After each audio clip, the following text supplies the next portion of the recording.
Bismillahirrahmanirrahim. Assalamualaikum warahmatullahi wabarakatuh. Alhamdulillahirabbil alamin wal aqibatu lil muttaqin wala udwana illa 'alal zalimin. Asyhadu an la ilaha illallah wahdahu la syarikalah wa asyhadu anna Muhammadan abduhu wa rasuluh.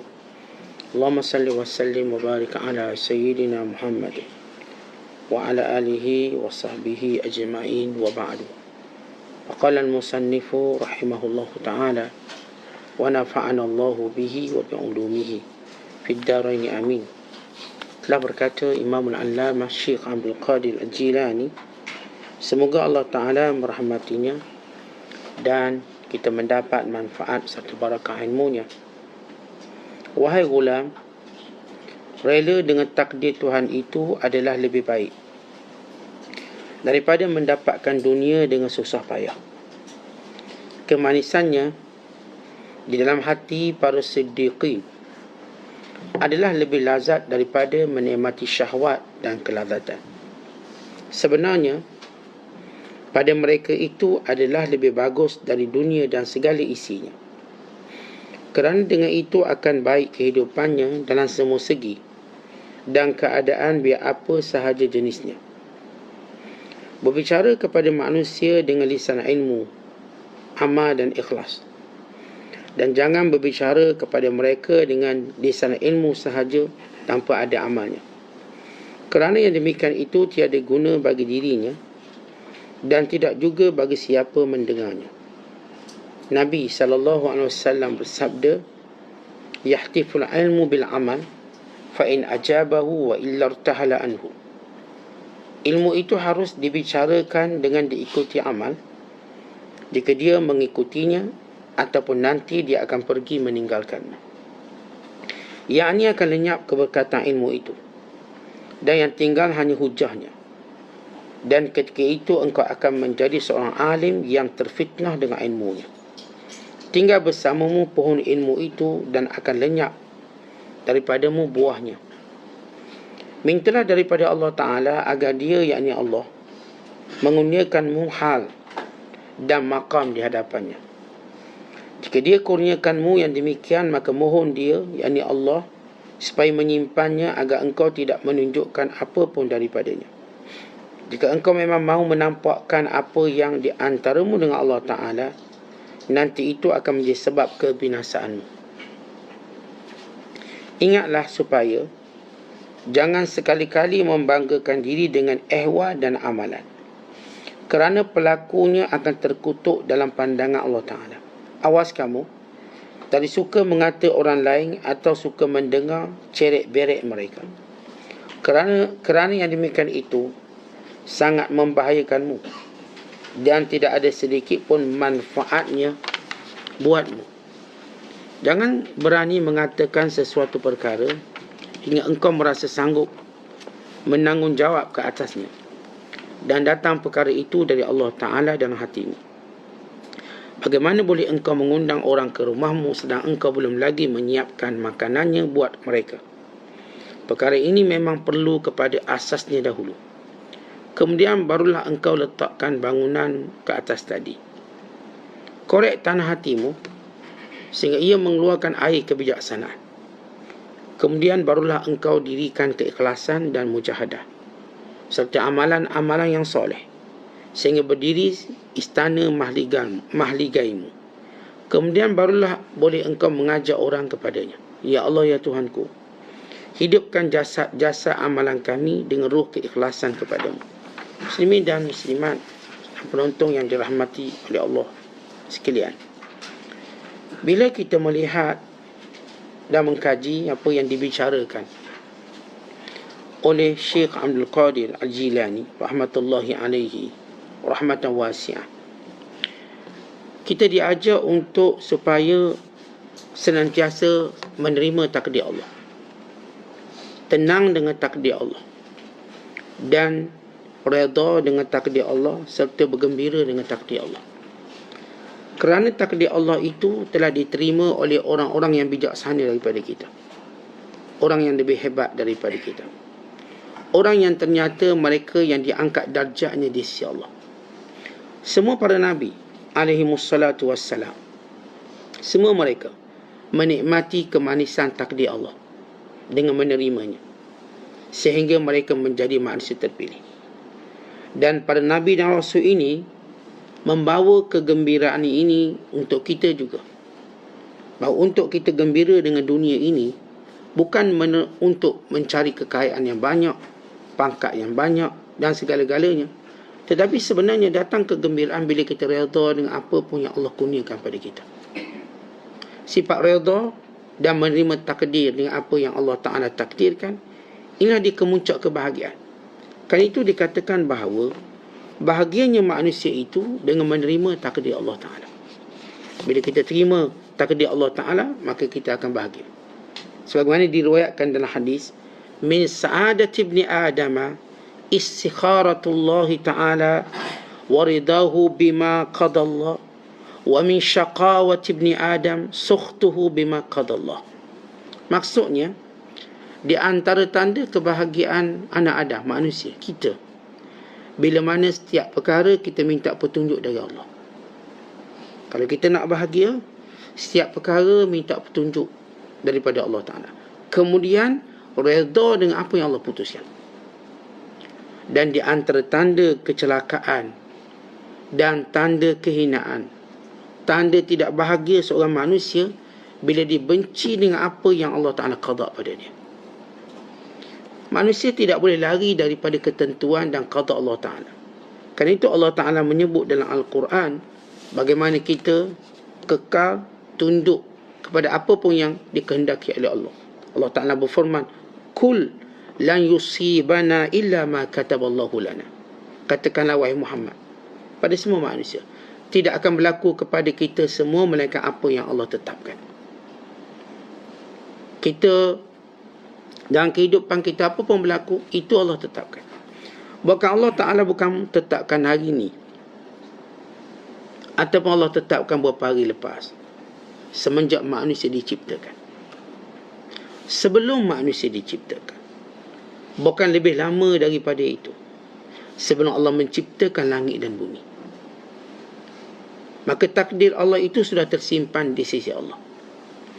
Asas takdir Allah ialah maslahat dan kebaikan pada manusia. Itu asasnya. Umpama kita sebut asas pada makanan itu ialah mengenyangkan kita. Asas pada minuman itu menghilangkan dahaga dan haus kita. Asas kepada pasangan itu membahagiakan kita. Kerana setiap benda dia ada asas dia. Tetapi yang salahnya bila kita menyalahgunakannya atau menerimanya dengan cara salah, maka dia tak akan beri manfaat. Takdir Allah ini baik untuk manusia sejagat. Tapi bila mereka terima dengan cara marah, membencinya, bukan menzahirkan kebencian, itu yang menjadikan dia tak akan elok. Macam saya katakan makanan, bila kita letak makanan, asasnya ialah semua orang tengok makanan tu untuk kebaikan. Tak ada seorang pun kata, oh ni makanan ni untuk bunuh kita. Tak, makanan untuk kebaikan. Bila orang letak duit atas meja, semua orang tahu duit itu untuk kebaikan. Letak je duit, ni untuk kebaikan. Sebab tu kita bekerja nak dapat duit. Untuk kebaikan. Bila mana kita sebut air, air untuk kebaikan kita. Kita nak minum, kita nak mandi, kita nak membasuh. Maka kalau semua benda nikmat yang Allah letak ni, kita tahu itu untuk kebaikan. Yang paling besar daripada segala nikmat itu adalah qada dan qadar Allah. Kerana kita dalam kehidupan manusia, dalam kehidupan kita di dunia, kita banyak benda tak tahu. Bahkan kita tak tahu sebenarnya. Apa yang kita tahu tentang dunia ni? Kita tak tahu. Apa yang kita tahu tentang bagaimana kesudahan kita? Pun kita tidak tahu. Bagaimana kita hidup, bagaimana kita mati, kita tak tahu. Maka datang takdir Allah, menyusun dan mentadbir manusia. Sebab itu manusia dalam menerima takdir Allah, pertama kita katakan, takdir Allah ini sama ada perkara yang disukai oleh manusia, satu. Yang kedua, yang tidak disukai oleh manusia. Ada benda kita suka, ada benda kita tak suka. Dalam perkara yang kita suka dan tak suka, Allah ajar takdir ini kita terima dengan dua sifat. Iaitu orang beriman, dia sabar atas ujian, dia bersyukur atas kurniaan. Maka sifat itu ialah sifat dalam menerima takdir Allah. Kalau takdir itu tidak menyamai kehendak kita, maka sabar. Sabar akan menjadi pemimpin kita. Sabar akan menjadi pemandu kita. Sabar akan menjadi pendorong ataupun yang tunjuk pada kita jalan keluar. Dan bila mana kita mendapat takdir yang kita suka, kita nak anak, dapat anak. Kita nak isteri, dapat isteri. Kita nak kerja, dapat kerja. Kita nak sihat, dapat sihat. Maka kita diajar menerima takdir Allah dengan syukur. Jangan sombong, jangan mendabik dada, jangan kata ni saya hebat. Ini kurnia Allah. Kalau manusia tahu bahawa takdir Allah perlu disambut dengan dua sifat ini. Wa imma kita sabar atau kita syukur. Benda yang kita tak suka, sabar. Terus sabar. Benda yang kita suka, terus syukur pada Allah. Yang menjadikan seorang itu lawang sabar, yang menjadikan seorang melawan takdir, dengan sifat apa? Pertama, takabur. Orang takabur, dia melawan takdir Allah. Yang kedua, orang yang putus asa. Orang putus asa, dia akan lawan takdir Allah. Bukan dia akan memarahinya. Sebab tu manusia ini, tuan-tuan, dia ada 3 peringkat. Yang pertama, kata ulama', yang bila mana diterima takdir, dizahirkan kemarahan dan kebencian, maka ini orang-orang kafir. Kalau diterima satu takdir, dia akan zahirkan kebencian dan kesombongannya, maka dia kafir. Dengan cara penerimaan takdir tersebut, dia membantah Tuhan. Yang kedua, orang-orang yang menerima takdir Allah dengan sabar. Dia cuba untuk redha dengan takdir Allah Subhanahu Wa Taala. Cuba redha ala madadin wala sukar. Ayah, sebab kita ni ada nafsu, sebab kita masih ada pandangan dengan makhluk. Nanti orang kata apa kat kita? Kita kahwin lama tak ada anak, orang kata apa? Kita lama membujang tak berkahwin, orang kata apa? Kita lama dah kerja tak kaya-kaya, orang kata apa? Ni ayat orang kata apa? Pandangan. Yang menjadikan kita sukar untuk bersabar. Walau kita cuba sabar, yang disebut oleh para alim ulama', dia yasbiru ala qada' ala madadi. Dia sabar dengan apa yang Allah Ta'ala tentukan pada dia. Tapi ala madadi, dalam keadaan sukar. Dia macam kalau kita bernafas, macam bernafas dalam air. Macam bernafas pakai oksigen, tak berapa selesa. Bernafas juga, tak oksigen. Nafas, selesa. Orang yang diving misalnya, masuk 10 meter, 50 meter, 100 meter dalam air, dia bernafas. Tuan-tuan ingat dia selesa atau tak selesa? Dia boleh hidup dalam air itu, tapi dia tak selesa. Dia tak mungkin selesa banding dia naik atas darat lalu dia bernafas. Lepaskan seluruh pakaiannya, lepaskan seluruh balang gasnya, oksigennya, pernafasannya luar biasa, sedapnya, seronok. Tak perlu dia melihat jam, berapa lama lagi dia perlu bernafas. Sebab orang yang pakai oksigen, yang diving tu, dia kena tengok jam. Ni silap setting, mati. Kalau jam dia tak berfungsi, sebab dia punya tangki oksigen dah sebut 20 minit. Dia kena tally dengan jam dia 20 minit. Tiba jam dia mati katakan, maka dia silap hitung, dia mati. Maka ada orang yang dia sabar tadi dengan penuh kesusahan, selaga akhirnya heart attack. Dia tetap sabar tapi heart attack, mati. Orang ni dalam kelompok golongan sabirin, orang sabar.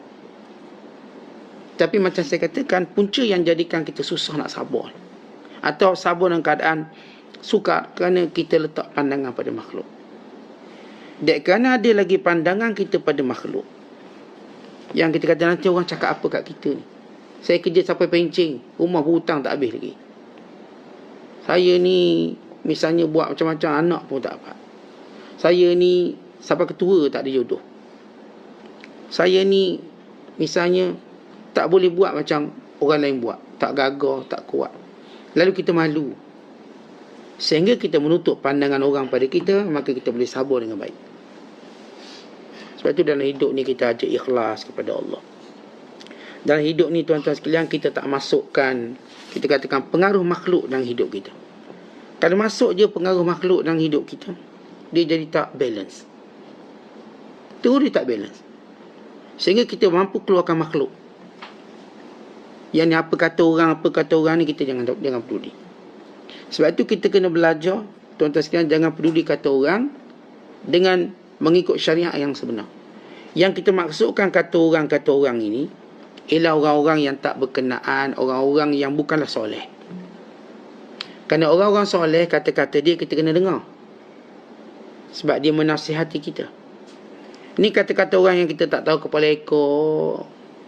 Ni jenis yang masuk komen-komen kita. Kita pun tak kenal dia, dia pun tak kenal kita. Dia bantai je. Maka ni kata-kata orang jangan kita peduli.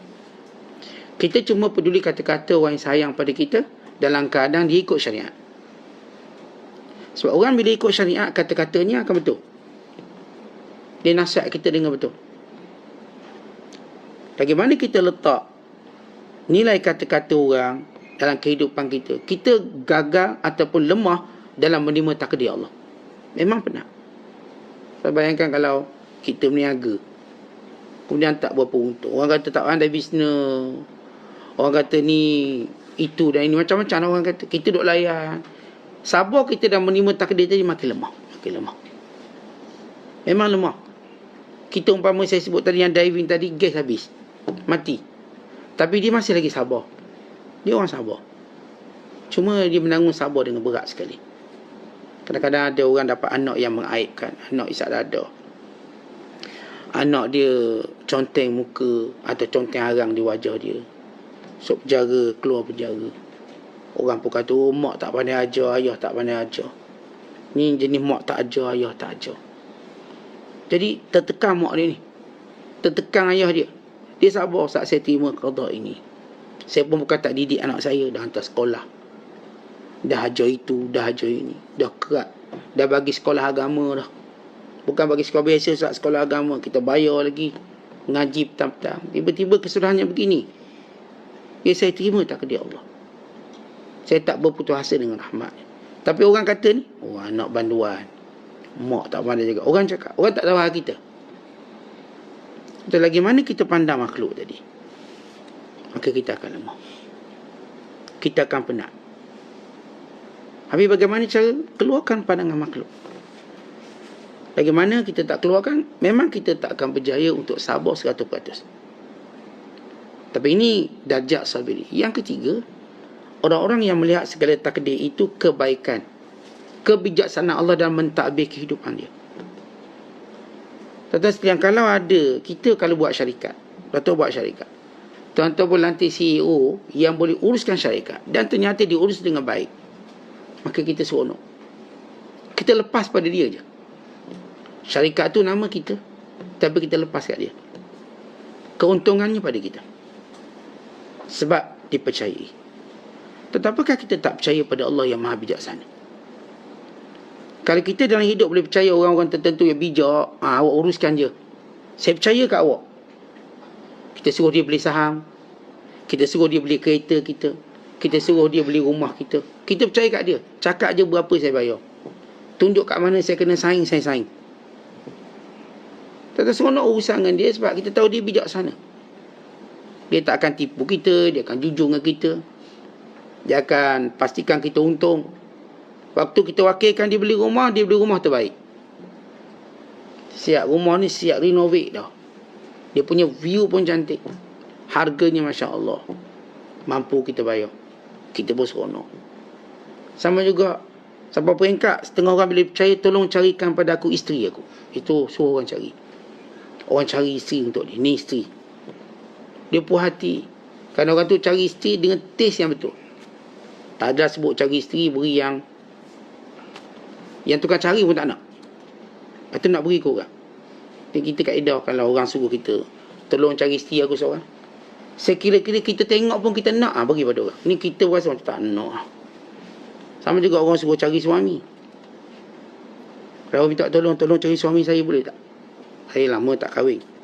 Maka perempuan tak boleh saya cari. Dia cari lelaki yang dia kalau tengok dia pun nak. Jangan dia cari lelaki dia pun tak nak. Jijik tengok. Lalu dia pun nak bagi ambil lah. Maka ini orang yang khianat. Sebab Nabi SAW menyatakan orang yang diwakilkan itu mu'tamanun. Orang ni diberi amanah. Maksudnya apa? Suruh yang terbaik. Kalau orang beri amanah kat kita, boleh tak tolong cari kereta untuk saya? Maksudnya cari yang terbaik. Yang kita tahu dengan ilmu kita. Tapi kalau kita tipu dia, kita dilaknat oleh Allah. Sebab dia percaya kita. Kalau dia kata pada kita, carikan isteri untuk aku, cari isteri yang baik. Ni kita cari isteri, ni bekas ketua gangster. Beri ke dia, tak apa ni okey. Kita pun buat syahadah palsu ataupun penyaksian palsu. Konong dia baik. Akhirnya kesian kawan. Musibah. Tetapi bila saya katakan kita jumpa wakil yang baik, kita tenang. Wakilkan dia semua benda. Kambing kita suruh dia beli, lembu kita suruh dia beli, rumah kita suruh dia beli, semua. Sebab saya percaya dia bijak, dia baik. Tuan-tuan, Allah Ta'ala yang maha bijaksana. Allah Ta'ala yang maha baik, karim, yang beri nikmat. Dan Allah tu Tuhan kita. Allah yang merahmati hambanya. Yang kata Nabi sallallahu alaihi wasallam, Allahu arhamu li ibadihi min hadhihi biwaladiha. Allah lebih kasihkan hambanya berbanding seorang ibu kasihkan anak. Ibu kalau kasihkan anak, setakat mana dia kasih? Dan sekali anak ke mana, ibu ke mana? Allah sentiasa bersama hambanya. Dalam doa, dalam munajat, dalam senang, dalam susahnya, dalam pengaduannya. Ataupun kalau hamba tu derhaka pun, Allah bersama dengan dia. Kalau mak kita sampai masa kita besar dah, tak ada lah. Kita ujung sana, mak kita ujung sini. Kalau kita buat benda yang mak kita tak suka, mak kita pun dah, aku tak ngaku anak dah. Nah, maka dengan mudah begitu setengah mak mungkin. Bila anak ni jahat sangat, dia dah tak ngaku. Ya Allah, tak malu untuk mengaku ini memang hamba aku. Tapi bila namanya mak atau nama ayah, bila anaknya teruk sangat, dia kadang-kadang malu nak mengaku anak dia. Anak awak ke tu? Tak, anak angkat. Dia kata anak angkat. Tu anak awak ke? Tahu anak punguk, tepi longkang ambil. Malu. Allah Ta'ala tidak pernah malu untuk berkata, ini hamba aku. Kau tu hamba aku. Kita teruk macam mana pun, kita hancur macam mana, kau hamba aku. Ya Allah Ta'ala, ketika mana orang lain cuma beri peluang kita sekali, dua kali, Allah tak pernah beri peluang kita sekali atau dua kali, bahkan 1000 kali. Allah terus beri peluang, beri. Tuan-tuan tengok berapa kali kita dalam ujian, Allah lepaskan, kita perangai pun sama lagi. Walaupun dulu dah doa, dah berniat nak jadi baik, akhir tak baik lagi. Buat balik, betapa banyak dosa, kita ulang, kemudian taubat. Allah beri lagi peluang. Allah beri peluang, dan beri. Sampailah habis usia kita. Dekat nak mati, Allah terima lagi. Tuan-tuan, kalau manusia, kita buat salah dia sekali je kadang-kadang, tak terima dah. Kalau 2 kali kita buat salah dia terima lagi, tu ajaib. Kalau 3 kali kita buat salah dia terima lagi, maka ini bukan manusia, ni malaikat ni. Dia boleh dah tak pandang lagi kesilapan kita. Kerana kita normalinya, kita manusia, kita kata saya tak akan ditipu 2 kali. Sebab kalau kita ditipu 2 kali, kita rasa macam bodoh sangat. Kalau 2 kali kita kena, bodoh tu aku ni. Tetapi Allah Ta'ala biarkan ni manusia tipu Allah. Allah tidak bodoh dengan sebab manusia tipu Allah. Kerana Allah Ta'ala itu perahmat. Kerana mereka itu menipu diri mereka sendiri. Allah berfirman, yukhadi'una Allah wa rasul, wa ma yakhda'una illa anfusahum, wa ma hum yash'urun. Mereka menipu Allah dan Rasul. Sebenarnya mereka tipu mereka. Tipu diri sendiri tanpa mereka sedar. Tentang kita pun sama, kita ni, kalau orang tipu kita, sebenarnya dia tak tipu kita, dia tipu diri dia. Kenapa? Sebab apa yang ditipu kita, akhirat kelak, dia akan bayar dengan pahala dia. Atau dia akan ambil dosa kita. Silakan. Sebab tu orang beriman tak akan rasa tertipu walau dia kena tipu. Tetapi dia menerima takdir Allah. Tapi bukan bermaksud macam tu tipulah saya. Bukan begitu. Tetapi kita tak takut hidup di dunia penuh penipuan ini. Tak takut. Sebab kita ada Allah. Kalau kita kena tipu ni, kita terima takdir Allah. Dan kadang kita mengambil sikap waspada. Tapi kita tak akan rasa dengan sebab tipu bodohnya kita, tak. Ini takdir Allah. Kita terima. Sebab bila kita berbicara dengan makhluk bercakap dengan watak lain, maka siapa pun akan tertipu. Siapa pun. Tetapi dengan sebab kita menerima takdir Allah dengan baik, maka insya-Allah penipuan itu bertukar menjadi rahmat. Baik, orang yang ketiga yang kita sebut ialah orang arifin. Dia melihat takdir Allah itu baik pada dia kerana Allah yang maha bijaksana dalam mentadbir urusan dia. Sebab itu kata Syekh Abdul Qadir, lihatlah bagaimana para siddiqin mereka menikmati setiap takdir Allah dengan penuh kelazatan. Setiap takdir yang datang kepadanya, mereka menikmati, bukan lebih lazat dengan syahwat yang kamu lalui ataupun kamu rasai. Orang macam kita tuan-tuan, yang sedapnya syahwat, yang sedapnya tidur sampai pukul 8, pukul 9 pagi, bangun 3 pagi tak sedap, berpasir mata ni. Orang macam kita tuan-tuan, mungkin puasa tu tak sedap, makan tu sedap, sampailah kena penyakit dan mati. Orang macam mereka sedekah tu sedap, seronok. Orang macam kita ni dapat duit tu seronok, bukan sedekah. Kata Syekh Abdul Qadir, orang-orang yang arif billah, apa yang Allah perintahkan itu menjadi paling lazat daripada apa yang Allah cegah. Kita ada dua kelompok manusia. Ini kalau kita buat pembahagian kasar. Yang pertama, menikmati seluruh perintah Allah dan menikmati seluruh larangan Allah. Dengan kata lain, dia dengan perintah Allah dia rasa lazat, seronok, kuat, gagah, bertenaga, bahagia. Saya dengan solat saya bahagia. Saya dengan baca Quran rasa bahagia, dengan menuntut ilmu rasa bahagia. Ni kalau tak ada benda ni, lemah saya. Ini kelompok pertama. Allah akan jadikan mereka ini terus mendaki sehingga mereka menikmati kelazatan. Akhirnya tidak ada yang lebih seronok daripada menyebut nama Allah. Akhirnya tidak ada benda yang lebih seronok daripada menerima takdir Allah dengan baik. Kelompok yang kedua, kelompok yang menikmati kelazatan dengan cara melanggar perintah Allah dan meninggalkannya, serta mendatangi larangan Allah dan berbangga dengannya. Maka kelompok ini pun seronok dengan tak solat. Dia seronok dengan dia tak pernah puasa. Dia seronok kerana dia tak pernah baca Quran. Dia tak pernah duduk majlis ilmu. Dia seronok kerana dia pernah baik dengan ulama. Dia cuma baik dengan artis, selebriti, ahli sukan. Dia seronok kerana dia buat semua benda yang Allah larang. Dia bertatunya dia, yang pukul orangnya dia, tipu orangnya dia. Dia seronok. Baik, ini dua keadaan makhluk. Yang pertama, orang yang berseronok dengan perintah dan seronok dengan meninggalkan larangan Allah. Yang kedua, orang yang sebaliknya, yang seronok dengan lawan perintah Allah. Maka lihat kesudahan keduanya. Dua-dua ni sedang berjalan atas muka bumi dengan tempoh yang sementara. Yang seronok dengan kebaikan dan ketaatan, makin lama dia akan rasa kemanisan dan kekuatan. Akhirnya walau berubah umurnya, tidak pernah berubah ibadat dia. Tak berubah. Dia kalau dalam muda dulu duduk depan, tua pun depan dia. Dia tak berubah ibadat. Dia muda bangun pukul 4 pagi, tua pun sama. Dia muda dulu jaga puasa, tua pun dia jaga. Dia tak pernah berubah. Manakala orang ahli maksiat dia mula berubah. Fizikalnya tidak mengizinkan lagi dia buat maksiat. Walaupun nafsunya nak, dia nak berzina dah tak boleh dah. Dah mati pucuk dah dia. Dah penyakit, dah ada HIV, dah penyakit itu, penyakit ini. Dia nak mencuri pun dah tak boleh, sebab orang dah cop dia pencuri. Duduk kat mana? Pencuri dah datang. Pencuri dah datang. Dah tak boleh buat apa dah. Dia terpaksa kekang.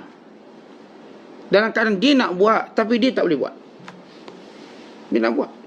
Dia nak menipu orang dah tak boleh, sebab semua orang dah cop dia penipu. Tak ada orang lagi percaya dia. Hatta kalau nak pinjam RM10 pun orang tak bagi. RM10 je. Dulu tipu orang juta-juta. Dah sekali orang cop dia penipu, dia nak buat. Walau kejahatan kecil, walau dia masih berniat nak buat, tapi dia dah tak boleh buat. Allah halang dia buat. Tak boleh buat dah. Tadi nak pukul orang dah tak boleh. Dah kena potong kaki dah dia, kencing mani, darah tinggi. Dulu dia boleh sergah orang. 4 km dia sergah. Hari ni suara dia dah tak keluar. Tu tahu banyak mana orang-orang yang kita kata gangster, something. Hari ni tak mampu pukul orang. Dia pula kena pukul dia budak-budak. Kejahatan-kejahatan yang dia buat, dia tak mampu lagi buat. Kerana Allah akan menghentikan kejahatan orang ni secara paksa. Tapi tidak kebaikan. Kebaikan ni tuan-tuan kita buat dengan upaya mujahadah. Lama kelamaan Allah jadikan kebiasaan. Orang kalau dah biasa baca Quran, sampai ketua umur 80 tahun dia boleh baca Quran. Boleh baca Quran. Kalau dua juzuk juga dia boleh baca. Allah Ta'ala tak akan kurangkan. Lihat kekuatan yang Allah beri. Ni dia tua-tua boleh datang ke masjid. Ni orang yang jahat tadi, dah tua dah tak boleh datang ke Park Kelab, kena halau dia. Bonzer. Tua-tua nak datang kelab malam, kena halau. Tua-tua nak masuk kelab gangster pun halau juga dia. Awak ni patut duduk orang tua, bukan kelab gangster. Tatu tu dah tak nampak garang. Tatu tu dah nampak cacat. Dulu zaman muda tatu kan nampak garang. Nampak gangster, nampak garang. Dua tua-tua, tatu tu dah nampak macam kain batik buruk. Dah tak ada nilai. Orang nampak cacat pula. Ni bayi cacat mana ni? Orang hina. Tuan-tuan, bila kita tua, kita nak buat jahat, orang hina kita. Tua-tua nak mengorak budak, nak mengorak anak dara. Oh, pak cik ni gila. Masa muda dulu mengorak, oh orang kata power, bagus. Dah tua-tua mengorak, gila. Orang tak akan kata dia bagus, orang kata dia gila. Kita lihat bagaimana Allah hina dia di dunia lagi. Manakala orang taat pada Allah, tuan tua makin indah dia. Bercahaya dia dalam ketaatan, bergembira dia dalam ketaatan, tenang dia menghadapi kematian, husnul khatimahnya. Maka bandingkan dalam dua keadaan tadi. Maka itu cerita bagaimana seorang itu menerima takdir Allah SWT dengan baik. Kemudian kata Syekh, bila kita nak bercakap dengan orang, bercakap dengan ilmu, amak dan ikhlas. Tuan-tuan sekalian, kalau kita nak menasihati anak kita, isteri kita, sahabat-sahabat kita, maka caranya ialah bagaimana kekuatan nasihat itu terhasil, kita sendiri biar ada ilmu dalam nasihat. Bukan orang nasihat, kita pun tak tahu kita nasihat apa. Betul tak betul? Kita pun tak tahu hukum. Kita tahu apa hukumnya, boleh ke tak boleh ni. Jangan nasihat kalau kita tak tahu, kalau kita tak ada ilmu. Kena pula ada orang menjadi tanda akhir zaman, orang awam menasihati ulama. Terbalik. Hari ini yang bercakap tentang kepakaran sesuatu ilmu bukan ahlinya, yang disebut sebagai ruwaibidah. Ruwaibidah. Yang bukan engineer nak bercakap tentang engineering. Yang bukan doktor nak cakap tentang perubatan dan vaksin. Yang bukan ilmuwan agama yang cuba menasihati para ulama dan agamawan.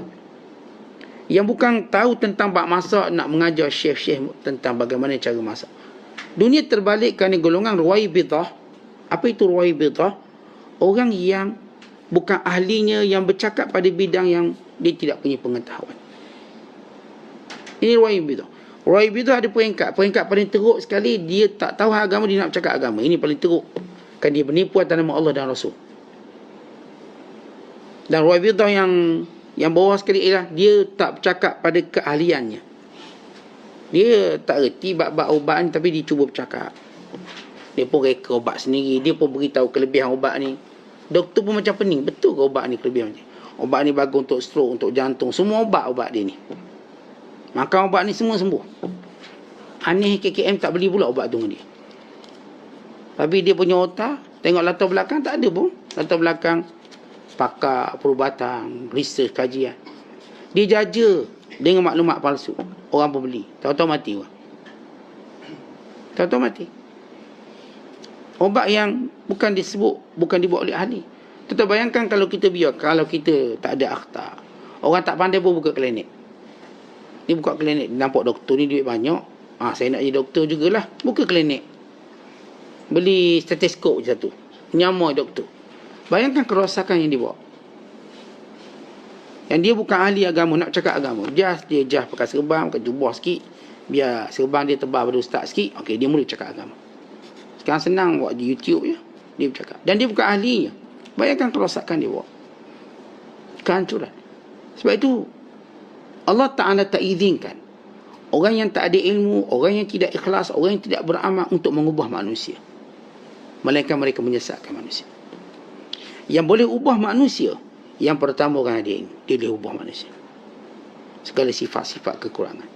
Orang yang ada ilmu, pertama dia akan ubah cara berfikir. Cara berfikir. Oh betul fikir macam ni. Yang kedua yang boleh mengubah manusia sesudah ilmu, ialah dia sendiri beramal dengan ilmu dia. Kenapa? Kerana orang ni telah tunjukkan contoh. Sebab kita, tuan-tuan, bila kita nak beramal satu benda, kita nak tengok contoh. Tuan-tuan tengok orang sembelih lembu kambing, dia dah ajar cara sembelih, pisau buat macam ni. Tapi kita tak akan confident sampai kita tengok dia sembelih. Macam ni tengok saya buat, dia pun sembelih.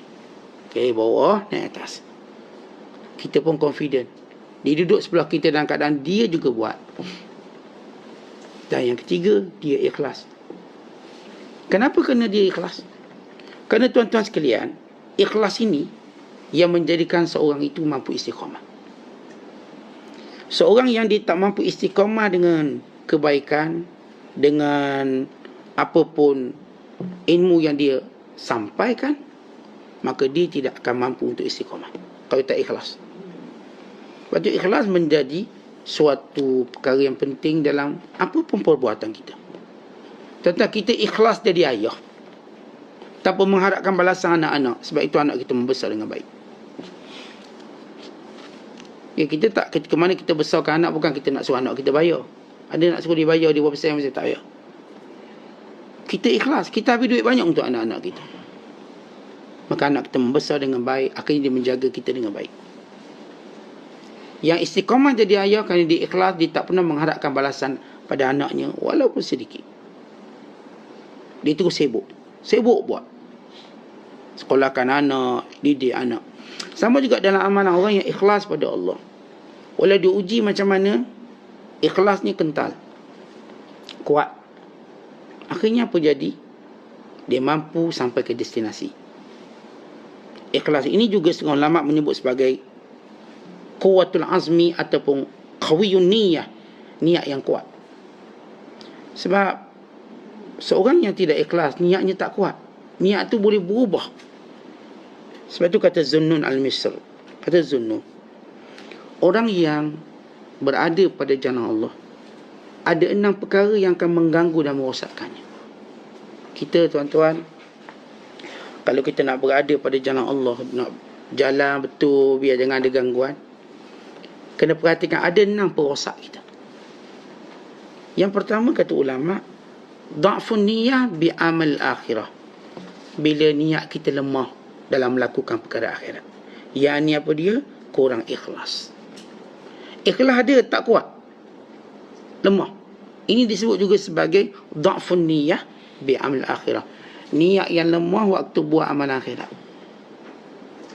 Maka habis kita. Kita macam naik kereta nak Kuala Lumpur, tapi nak tengok Kuala Lumpur tu jauh. Ya, kalau saya daripada Pasir Gudang, Kuala Lumpur tu jauh. Sampai tu Sungai Besi 306 km. Daripada mula saya masuk highway. Kalau daripada rumah saya plus lagi 30. Mana 336 km. Itu baru tu Sungai Besi. Nak pergi ke, nak masuk MRR tu, nak pergi ke Gombak, saya tambah lagi. Barangkali 40 km. Dah 400 km.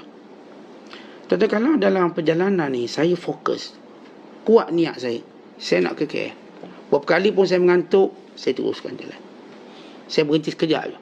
Berapa kali pun saya nak kencing, saya berhenti sekejap. Niat saya kekal Kuala Lumpur. Contoh. Akhirnya saya sampai, cepat atau lambat. Tapi orang lemah, tak edit lah. Dengar pula banjir lah, tak edit lah. Kena balik, masuk susu, pusing balik. Ikhlas menjadikan seorang tu letak fokus dia. Fokus kita Allah, orang akan ganggu kita. Fokus kita akhirat, orang akan ganggu kita. Saya terus bergerak sampai saya jumpa Allah. Sebab itu kata ulama, yang merosakkan perjalanan kita menuju Allah, yang pertama, lemahnya ikhlas kita dalam melakukan amal akhirat. Satu. Yang kedua ialah kerana kita terlalu tamak pada syahwat. Maksudnya syahwat kita ni tanpa ada yang kita sebut sebagai pemantauan, tanpa ada filter, penapisan, tanpa ada sekatan. Biar syahwat nak apa, biar. Al-hifzu ala syahwat, ikut syahwat. Yang ketiga, kita rasa umur panjang walaupun ajal kita masih mendekat, makin mendekat. Dia rasa panjang lagi umur, panjang apa je? Haji dah 50. Sikit lagi tu. Panjang apa? 60 dah kita, sikit lagi. Panjang apa umur kita? Umur kita dah subsidi dah, lebih 63. Tapi perangai kita yang rosakkan kita, kita rasa boleh lagi. Sebab saya punya keturunan pun 100 tahun. Saya pun tengah nak buat rekod orang tertua di dunia. Buat rekod. Saya target ni 150 tahun tak mati. Letak 150 tahun. Sebab sekarang ni rekod saya rasa 130. Rekod resmi Ustaz. Saya nak buat pecah rekod. Tu yang panjang angang-angang kenapa? Tak payahlah nak buat rekod orang tertua. Rekod tu tak ada faedah apa. Rekod tu tak ada faedah apa. Tentang rekod kita nak masuk syurga. Kita nak buat rekod tu. Nak jadi orang pertama masuk syurga kalau boleh. Rekod tu kita nak buat. Nak menjadi orang yang masuk syurga bersama para Nabi. Khususnya Nabi Muhammad SAW. Tapi penyakit kita, bila kita rasa umur panjang, tu buat ibadat suam-suam. Kenapa? Panjang lagi umur, tak apa Ustaz. Next Ramadan. Ramadan ni saya rasa nak buat sikit Ustaz. Ramadan akan datang lah. Akhir duk tangguh-tangguh. Sebab apa? Tul amal ma'akur bil ajal. Dia panjang cita-cita sedangkan ajalnya dekat. Ya, dia rasa umur panjang lagi, rasa panjang lagi. Cik Mani ada? Darah tinggi ada? Kau ada? Semua penyakit yang mematikan ada dalam diri dia. Tapi dia rasa, tak. Sebab doktor ni kita bukan percaya sangat Ustaz. Percaya. Okey je Ustaz, kita okey. Kita ada ubat sendiri. Dia ada ubat dia sendiri. Kita lihat orang ni panjang kan. Sebab itu bila disebut dalam hadis, kalau orang tidak pernah berbicara tentang mati dalam hidupnya, jangan kawan dengan dia sebab dia bukan orang yang baik. Ada sahabat kata, ya Rasulullah, ada fulan bin fulan tu baik sungguh dia. Dia begitu begini. Rasulullah tanya, dia pernah tak bercakap tentang mati? Tak pernah pula dengar. Dia tak baik. Tak payah kawan. Tetap jangan berkawan dengan orang tak pernah ingat mati. Sebab dia akan menjadikan kita panjang angan. Jangan berkawan dengan orang takut nak sebut perkataan mati. Awak jangan sebut mati-mati, meremang bulu saya ni. Sebut je mati. Saya punya saudara baru mati. Ini mati. Sebut mati. Biar dia lebih suka ajak kita tempat mati berbanding tempat orang hidup. Jom ada orang mati, jom kita pergi kejap. Solat jenazah. Ini jenazah. Sebab tu bila Luqman Hakim pesan pada anak dia, wahai anakku, kalau kamu dapat 2 jemputan, kalau kamu perlu hadir dua majlis, satu majlis perkahwinan, satu majlis kematian, pergilah majlis kematian. Kerana ia lebih mengingatkan kamu pada Allah. Pergi sana. Keutamaan pergi sana. Dan yang keempat kata ulama, ikhtiyar ridal khalqi ala ridal haqqi. Bila seorang itu dalam hidupnya memilih redha orang berbanding redha Tuhan, yang kita dah ulas tadi, maka ini rosakkan ibadat kita. Dalam ibadat kita duk letakkan keutamaan redha orang. Tak kira orang tu siapa pun. Orang tu nama suami, nama isteri, nama abang, nama adik, nama jiran, nama ketua kita, bos kita. Kalau kita cari redha dia lebih pada redha Allah, rosaklah jalan ibadat kita. Dan yang kelima kata ulama, mutaba'atul hawa wal bid'atu wa tarkuhu as-sunnata wasyari'atu wa tarku as-sunnati wasyari'ati. Dia ikut benda bid'ah, dia tinggal sunnah. Oh, yang bid'ah ni cepat betul dia buat. Yang sunnah ni tak nak buat. Sunnah-sunnah Nabi SAW. Kata Zunnun al-Misri, yang kelima yang merosakkan jalan ibadat, dia tinggal sunnah dan syariat. Yang semayang tak nak, yang puasa tak nak. Ini syariat. Yang sunnah Nabi dibiarkan, tak dipelajari. Yang bid'ah-bid'ah ni dia seronok suka. Maka ini orang yang telah merosakkan perjalanan ibadat. Sebab apa? Sebab jalan yang dilalui, yang menghampirkan kita ke syurga ialah jalan Nabi SAW. Ini jalan Rasulullah. Semua orang mesti ikut jalan Nabi SAW. Ya, oleh kerana kita ni lemah dalam pengetahuan, maka kita meletakkan kepercayaan kita pada para ulama' yang muktabar. Ulama' yang muktabar, yang berusaha memahami perjalanan Nabi SAW, kita bersama dia. Kerana mereka tunjuk jalan kepada kita. Bagaimana untuk mengenali Nabi SAW. Bagaimana untuk melalui jalan Rasulullah SAW. Dia para ulama' mereka yang sebenar, mereka benar-benar tamasuk, berpegang teguh dengan apa yang Rasulullah beritahu. Kuat mereka berpegang. Yang akhir sekali, yang keenam, yang merosakkan kita bila kita jadikan kesalahan orang lain sebagai hujah, sehingga kita lupa akan kebaikannya, lalu kita zahirkan kefasadannya. Apa maksud? Ada orang ni tuan-tuan sekalian, bila dia melalui jalan nak dekat dengan Allah, Dia suka kutip kesalahan orang. Kutip. Kadang-kadang dia kutip kesalahan untuk guru dia sendiri. Adalah salah cakap. Zallatul lisan. Perkataan yang salah tu jadikan hujah. Lalu dia jaja perkataan ini untuk orang jangan belajar dengan dia. Tengok perkataan ni. Tuan-tuan, manusia kalau dia beri pendapat, andai kata salah, maka kita tak boleh jaja seolah-olah dia terus berpegang dengan benda salah. Barangkali dia dah tarik balik, barangkali dia maksudkan lain. Tapi ada orang dia akan, okey, ni ustaz ni kesalahan dia persenarai kesalahan. Kesalahan ni mungkin tahun 2000 dulu, 16 tahun dulu, contoh 20 tahun dulu. Tapi dijadikan hujah, jangan kau belajar dengan orang ni pernah cakap macam ni. Pernah cakap. Walaupun percakapan tadi mungkin zallatul lisan, kegelinciran lidah dia. Tentang kita manusia, siapa tak salah bercakap? Malaikat Nabi SAW. Nama kita orang. Tuan-tuan, saya duduk ngaji dengan ramai ulama. Daripada muda sampai ke tua, saya duduk. Saya tak jumpa guru saya yang lidahnya tidak tersasul. Mereka tersasul. Saya silap cakap. Kalau sekiranya kita nak, kita boleh jadikan kesilapannya hujah untuk kita tinggalkan dia. Tapi kita tahu, itu adalah kerosakan. Kerosakan pada murid. Kerosakan pada orang yang nak berjalan pada jalan Allah, menjadikan satu kesalahan sebagai hujah untuk meninggalkan gurunya, ini satu kesilapan besar. Sebab setiap orang ketika kata ada salah. Tuan-tuan tengok mak ayah kita ada salah tak? Atas sebab salah tadi, kita nak jadikan hujah untuk derhaka pada dia? Tak mungkin. Selama-lamanya tak mungkin. Kerana kita tahu sifat manusia, dia mungkin buat salah. Walaupun dia mufti besar negara dan sebagainya, dia mungkin salah. Baca Quran ni salah mungkin. Ya, bukan dia sengaja buat salah. Namanya manusia. Imam Syafi'i, dia ngajar. Lalu anak murid dia tulis kitab kitab induk. Imam Syafi'i dia tak tulis kitab anak murid dia tulis. Dia bercakap. Ngajar. Maka anak-anak murid dia yang pencatat. Yang paling laju catat ialah Rabi' Al-Muradi. Ada Buaiti, ada Rabi' Al-Jizi, ada Ibn Wahab, ada ni sekelompok besar ulama yang hebat-hebat. Tapi yang paling rajin, paling laju, paling tepat ialah Rabi' Al-Muradi. Siapa pun nak nota yang betul, dia kena rujuk pada Rabi'. Saya kata, Imam Syafi'i, kamu Rabi', semua orang akan datang jumpa kamu untuk ambil ilmu aku. Sebab ilmu Imam Syafi'i dia catat. Orang lain catat juga kadang tertinggal.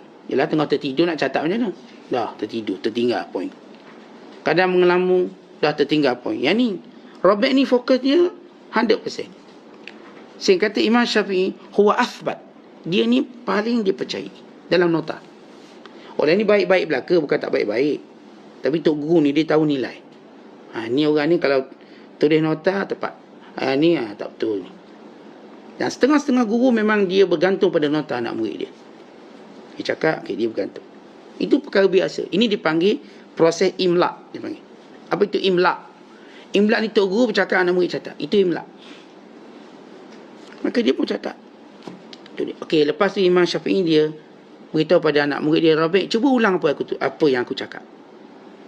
Maka Rabi' pun baca balik. Lalu kata Imam Syafi'i, aku cakap macam tu ke? Buang. Bukan begitu. Ubah begini. Baca lagi. Aku cakap macam tu ke? Imam cakap macam tu. Ubah. Bukan itu aku maksudkan. Tukar begini. Lalu kata Imam Syafi'i, Allah enggan mengizinkan mana-mana kitab yang tidak salah melainkan Al-Quran. Quran je tak akan salah. Quran je apa pun dicatat tak akan salah. Ada pun manusia, siapa pun tulis dia ada salah dia. Dia ada silap dia. Hatta walaupun dia dipanggil fatahil akabir ulama, imlaq, ulama gergasi. Maknanya power. Hafizud dunia. Dia mungkin dalam kitab ditulis itu salah. Ini panggil zallat, kesilapan. Orang bodoh dia kata, ini adalah, tengok, tak pandai. Tapi orang yang tahu, tentu kita kan kenal manusia. Siapa tak salah? Dalam hidup ni, doktor pun salah bagi ubat. Silap bagi ubat. Kenapa? Kerana kita manusia. Tapi orang yang rosak dalam melakukan perjalanan, bila dijadikan kesalahan, guru-gurunya atau kesalahan sesiapa pun sebagai hujah untuk merosakkan. Sebab tu tuan-tuan jangan duk layan lah ada orang dia bawa gambar orang ni kesilapan dia ni. Tadi itu mungkin kesilapan yang biasa berlaku. Mungkin dah tarik balik. Dia pun tak ulang pun. Even dia pun tak buat. Tapi tak, kita akan jaja ni. Sampai bila kita jaja? Sampai dia mati.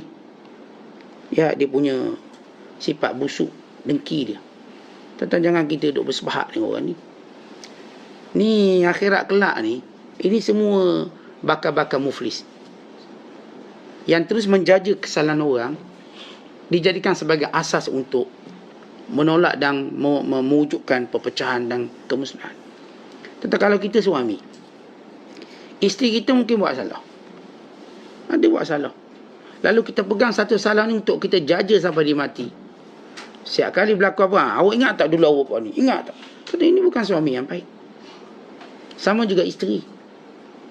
Dalam membina rumah tangga, suami dia adalah buat salah. Dia pegang salah tadi, dijadikan sebagai pengugut. Ni kalau gaduh, sebut balik benda ni. Abang ingat tak dulu? Ingat tak? Itu kan dulu. Bukan sekarang. Tak, saya nak sebut juga dulu.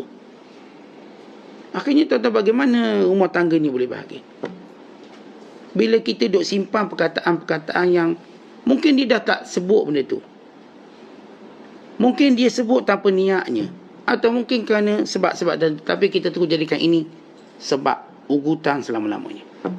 Dulu kan abang pernah kata abang tak sayang saya. Itu dulu abang silap cakap dah tak sayang. Abang nak sebut I love you tapi tak keluar bahasa Inggeris tu sebut tak sayang. Nak sebut I love you ganti. Tapi tak, saya tetap pegang abang tak sayang saya. Itu kan dah 10 tahun dulu. Saya sayang kok. Tapi diguna ayat tu dan abang tak sayang. Akhirnya tuan lihat rumah tangga dia. Sama juga suami. Cari salah satu isteri duk pegang simpan. Ini kita nak gunakan kalau bergaduh, ayat ni lah kita keluar. Awak ingat tak dulu awak ingat tak dulu? Awak buat apa kat saya? Bahkan dulu dia sebut juga. Tapi ini orang merosakkan hubungan perjalanan dengan Allah. Kita tuan-tuan orang sebut kena move on. Kita kena apa? Taqaddam. Ke depan lah. Yang belakang jangan duk pandang lagi. Kita kadang-kadang dapat persahabatan adalah benda-benda yang berlaku tak berapa elok dengan kita. Dah tinggalkan. Kita ke depan. Banyak lagi benda kat depan kita nak buat. Kita dalam rumah tangga pun sama, ada benda-benda yang keruh-keruh dulu tinggalkan. Tuan-tuan, biar keruh tu kat belakang, depan tu jernih. Kenapa nak buat keruh tu mana masuk depan pula? Sehingga kita nak hidup dengan aliran air yang sentiasa keruh. Yang keruh biar di belakang. Keruhnya di belakang. Depan yang jernih, ke depan. Hidup ni sentiasa ke depan, bukan ke belakang. Kalau tak nampak juga jernih dunia, lihatlah kejernihan akhirat. Rasa macam tak nampak, lihat kejernihan akhirat. Maka sebab itu, jangan jadikan satu kesalahan untuk kita jaja seumur hidup. Jaja, dia pernah ketuk kepala saya saat tu, saya benci sampai sekarang. Takkanlah sampai macam tu. Saya kata pada seorang hamba Allah, awak peluk tak ayah awak? Soalan. Dia kata saya tak peluk. Saya kata kenapa awak tak peluk? Kenapa awak tak peluk ayah awak? Sebab masa kecil saya pernah kena baling di slipper, kena atas kepala. Kan itu saya takkan peluk saya. Kita kata ini kan cerita lama. Itu dah lama, kesalahan awak tak apa benda salah. Lihat kemuliaan ayah kita. Lihat apa yang syariat kata atas kemuliaan. Tuan-tuan, kalau kita tahu bukan setakat nak peluk, kita kalau nak dukung ayah kita ni. Biar kalau dia ke pasar, dia jangan jalan kaki, kita dukung dia. Jangan kena air kat kaki dia. Biar kita dukung dia. Biar kita sentiasa, kita katakan, menjadi hamba abdi dia. Bila kita tahu kelebihan. Takkanlah tuan-tuan nak cerita kesalahan silam dulu ayah kita. Zaman-zaman muda dia ustaz dulu. Dia suka tampar saya. Pukul saya. Saya ni kira okey ustaz, saya tak tampar balik dia. Cakap macam gitu. Kerana kita orang-orang yang memang suka merosakkan perjalanan akhirat kita. Tetapi orang yang nak baiki perjalanan akhirat, dia tak akan kenang salah orang. Khususnya orang-orang yang berjasa besar pada dia. Dia tak akan cerita. Tetapi dia ingat balik kesalahan cikgu ke dia. Cikgu saya ni, saya marah dia. Dia suruh saya pumping dulu. Bukankah dia dah berilmu pada kamu sehingga kamu jadi orang percaya? Tak, yang itulah saya ingat. Saya tak boleh lupa benda tak. Dia pernah suruh saya buat begini, buat begini. Sebab dia guru disiplin. Dia pernah tukarkan seluar saya pada kain pelekat. Malu saya. Sebab tu saya takkan maafkan dia. Tentang kenapa hidup macam gitu? Hidup kita nak suruh tenang, lupakan kesalahan orang pada kita dulu. Semua orang berubah, kita juga berubah. Kerana sebahagian kesalahan ataupun sebahagian benda yang menjadi kesalahan itu ialah ilmu kita untuk kita tak buat sama macam dia. Akhirnya kita pun ada anak-anak, kita tak nak buatlah macam ayah kita kerana nanti akan benci. Kita berubah. Bukankah itu ilmu? Kalau ada orang tu dapat ayah suka rotan, dia pun tahu bencinya dengan rotan, maka hari ni dia dah berpeluang jadi ayah. Kesalahan ayah dimaafkan, kerana ayah dia dengan apa dia buat telah menjadikan dia berjaya. Tapi dia tak akan guna cara ayah dia. Itu satu ilmu untuk diguna cara lebih baik. Akhirnya dia tak pernah rotan anak dia, diguna cara lebih baik. Anak kita pula dia besar, dia akan guna cara lebih baik pada kita pula. Begitu seterusnya bila setiap orang tidak pernah mencela zaman. Tuan-tuan kata ulama, na'ibu zamanana wal'ibu fina fama li zamani na'ibun siwana. Kata syair, kita duk mencela zaman dengan segala kecacatan, sedangkan kecacatan itu pada kita. Tiadalah kecacatan pada waktu dan pada zaman, melainkan ia memang ada pada kita. Kata cerita zaman dulu dah berlepas. Kita zaman kita buat lebih baik. Tak payah nak cela zaman dulu. Tak payah kita nak cela zaman-zaman dulu. Orang-orang dulu tak payah. Mereka dah buat lebih baik. Saat Tok Guru lah garang, dibuat begitu begini dah, mereka dah lepas. Untuk Allah merahmati, mengampuni mereka. Asbab mereka kita jadi baik. Dan kita apa yang kita rasa tak berpelok, kita akan buat lebih baik. Nanti datang pula yang baru, dia akan buat lebih baik. Demikian manusia, setiap kali dia tidak menjadikan kesalahan sebagai hujah, lagi itulah dia akan betul jalan menuju Allah Ta'ala. Ingat 6 perkara yang disebut oleh para ulama. Kemudian kata Syekh, lepas sebut tentang ilmu tersimpang dengan amal. Di bawah hadis Nabi SAW, yahtifu al-ilmu bil amal fa in ajabahu wa illa irtahala anhu. Seorang bila ada ilmu tadi sentiasa bisik, beramal. Bila mana dia tak beramal, ilmu tu pun hilang, tak berkat. Sebab itu bila kita tengok kenapa ilmu saya dulu saya tahu sekarang tak tahu, sebab kamu tak beramal. Tapi para ulama mengatakan ini ialah kata-kata Sayyidina Ali radhiyallahu ta'ala, bukannya hadis Nabi SAW. Sayyidina Ali, artinya memang dalam hadis juga menyebut tentang ilmu ni memang kena beramal. Perkara Rasulullah bersabda, Allahumma inni a'udzubika min ilmin la yanfa'. Ya Allah, aku berlindung padamu daripada ilmu yang tak beri faedah. Apa dia ilmu yang tak beri faedah? Ilmu yang tak beramal. Tidak kita ni tuan-tuan, kalau ada ilmu tapi tak beramal, umpama kita cuma tinggal pokok, buahnya hilang. Tetapi kita niat tanam rambutan untuk apa? Buah rambutan. Saya tanam durian untuk apa? Buah durian. Saya tanam kelapa untuk buah kelapa. Tiba-tiba dia tak berbuah. Tuan-tuan fikir tak nak tebang? Tuan-tuan ada dua. Memang tuan-tuan baja dia sampai dia berbuah. Atau kalau memang dah tak ada buah, tebang dia. Kita memang tanam pokok, tujuan nak berbuah. Apatah lagi buah tu harganya mahal. Ini sekilo RM80, RM100 sekilo. Tiba-tiba dia tak berbuah.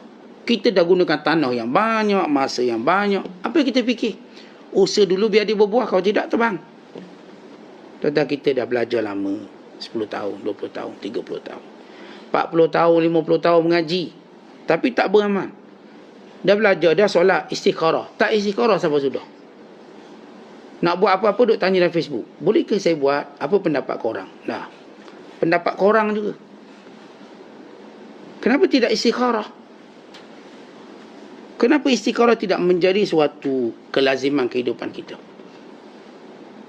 Dah belajar. Kita dah belajar tentang solat tasbih. Kenapa tak buat solat tasbih? Untuk kita biasa dalam solat banyak bertasbih. Buatlah sekali setahun paling kuat. Kalau tak boleh, sebulan sekali. Kalau tak boleh, seminggu sekali. Atau kalau tak boleh, tiap-tiap hari. Buatlah sebulan sekali. Tak apa, tak boleh, kita buat setahun sekali. Akhirnya kita ingat solat tasbih. Dan sebarang ibadat yang kita tahu, beramal. Kemudian kata Syekh lagi, minta dengan Allah kedudukan yang baik. Perkataan hal dan maqam. Hal iaitu keadaan kita katakan keadaan walau bagaimana kita berubah itu, nah ini kita diredha oleh Allah. dan maqam, yang ini satu kedudukan. Tapi kita minta Allah Ta'ala rahsiakan. Maksudnya bukan kita nak pujian orang. Kata Syekh Abdul Qadir, kalau kita nak kedudukan kita di sisi Allah diketahui oleh manusia, rosak kita. Rosak. Ada orang mahu dia diakui oleh orang sebagai wali. Dia diakui oleh orang sebagai orang yang siddiqin arifin. Tidak perlu. Biar orang tak tahu, saya jauh lebih baik. Kalau orang tak kata saya arifin, jauh lebih saya suka daripada orang kata saya arifin. Orang tak kata saya wali, jauh lebih saya suka daripada orang kata saya wali. Kenapa? Bila kedudukan kita diketahui oleh makhluk, maka cepatlah kita pada ujub. Dan ujub itulah yang merosakkan kedudukan kita. Tuan-tuan, kita dengan ujub dan riak ni dekat sangat. Hampir kita katakan, hampir kebanyakan kita tidak mampu buang ujub dan riak. Hampir kita tak mampu. Melainkan dengan sembunyi dan orang tak tahu. Itu je kita, penyelamat kita. Dan kalau itu je selamat, macam kita sebutlah. Hampir kita kata kalau orang jadi makan manis takkan selamat daripada kencing manis. Tak akan selamat. Dah jadi suka manis memang tak akan selamat. Kita tahu dia kena juga akhirnya. Cepat lambat kena. Sebab manis tu sifatnya begitu. Yang makan masin cepat lambat mesti darah tinggi. Jadi apa cara kita? Kurangkan. Kurangkan. Saya kalau cerita, bila orang tahu tentang kita, kita cepat untuk kurangkan orang tahu kita.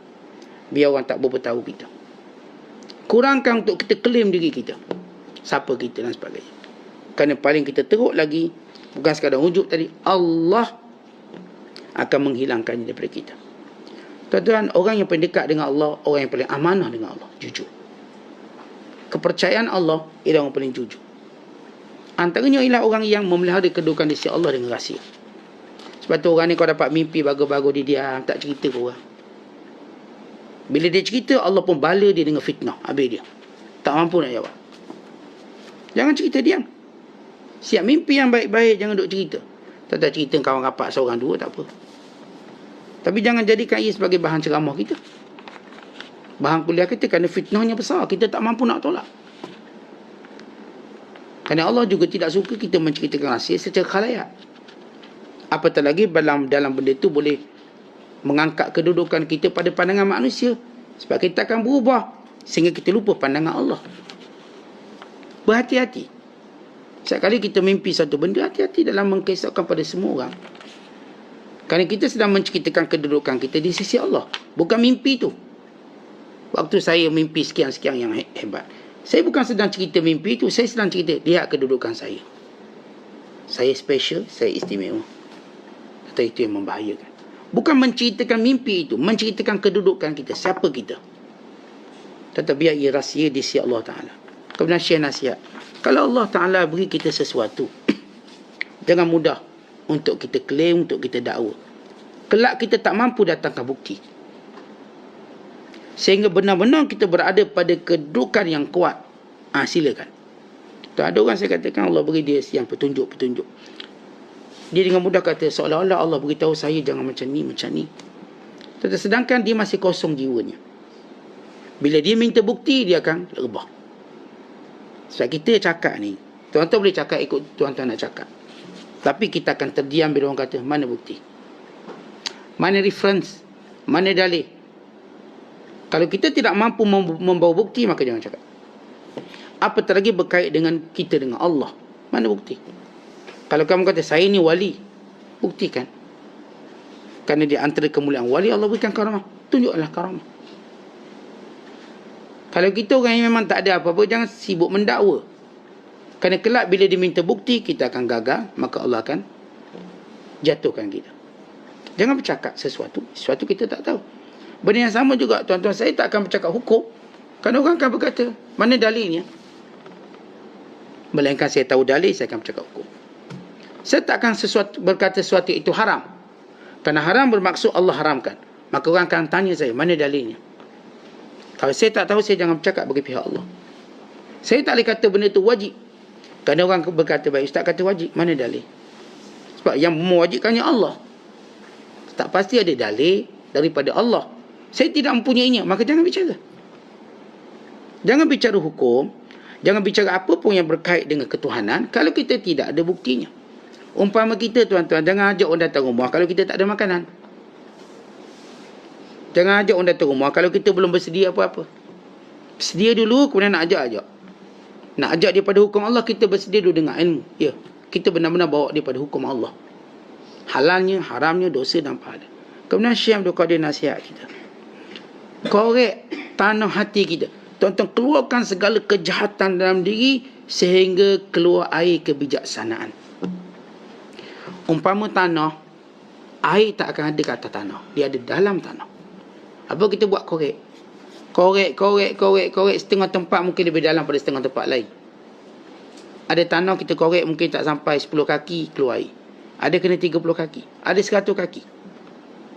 Bergantung pada bagaimana bentuk hati kita. Ada orang memang dah baik, dikorek sikit keluar air. Dikorek hati, dibuang, maksudnya dibuang segala benda-benda buruk dalam hati kita sampai keluar kejernihan kebijaksanaan kita. Tentu bila dah sifat-sifat baik, maka bangunkan keikhlasan kita. Bila kita sudah ikhlas, mujahadahlah kita. Dengan apa? Dengan seluruh amal soleh. Ketika itu akan terbangunlah istana mahligai yang sebenar. Apa dia maksudnya? Untuk kita menjadi tempat teduhan orang lain. Maknanya, belum kita memimpin orang. Tuan-tuan nak pimpin orang, ya, manusia semua ada sifat nak memimpin orang. Kita suka kalau orang lantik kita pemimpin. Kita suka. Orang dengar pendapat kita, kita suka. Orang dengar cakap kita, kita suka. Semua nak pemimpin. Suami suka isteri dengar cakap dia. Isteri pun suka suami dengar cakap dia. Anak-anak pun suka mak bapak dengar cakap dia. Kerana kita ada jiwa kepimpinan. Kerana jiwa ini ada pada semua manusia. Jiwa kepimpinan. Sama ada kecil ke besar, dia ada jiwa tadi. Ada orang mungkin lebih besar, nak memimpin dunia. Ada orang cuma sekarang nak memimpin rumah tangga dia. Ada orang cuma nak memimpin diri dia. Tapi dia ada. Ketika mana orang kata, makan benda ni, dia kata tak nak, saya nak makan benda lain. Dia sedang memimpin dirinya untuk pada suatu tujuan. Dia memimpin. Tuan-tuan, sebelum kita nak memimpin, sehingga kepimpinan kita umpama istana yang tempat berteduh orang ramai, maka apa yang disebut oleh Syekh Abdul Qadir? Kebijaksanaan, keikhlasan, mujahadah, amal soleh. Lengkap benda ni, kita boleh memimpin. Dan Allah mengangkat kita sebagai pemimpin yang sebenar, yang bawa ke jalan Allah. Kemudian diakhiri dengan doa, ya Allah, hidupkan jasad amalan kami dengan keikhlasan, kerana keikhlasan ialah ruh kepada amalan. Umpama kita katakan badan kita, kita ada ruh. Amalan kita pun dia ada ruh yang menghidupkan amalan, iaitu ikhlas kepada Allah Ta'ala. Wallahu a'lam bishawab. Assalamualaikum.